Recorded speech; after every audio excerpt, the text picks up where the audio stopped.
Allora? Un pittore dipingeva un bel quadro sulla tela, indeciso sul soggetto, disse qui, cosa ci metto? E la gente che guardava dalle spalle consigliava. E poi? Allora?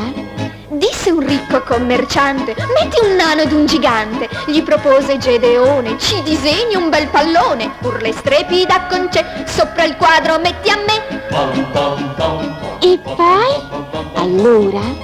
Sopra il quadro, dice Nino, puoi dipingere un topino. Metterei, dice Tommaso, un pagliaccio dal gran naso. Dice Marco in tutta fretta, dipingiamo una barchetta.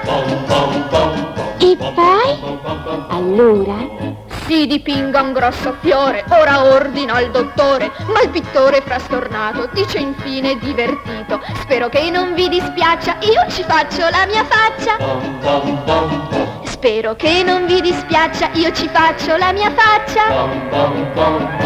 E allora? E allora? Glicemille! Se usate le mani, usate glicemille.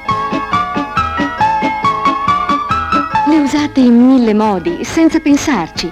Fra un gesto e l'altro, proteggetele. C'è Glicemille per questo. La crema alla glicerina per difendere e rendere più morbide le vostre mani. Glicemille, di Visé.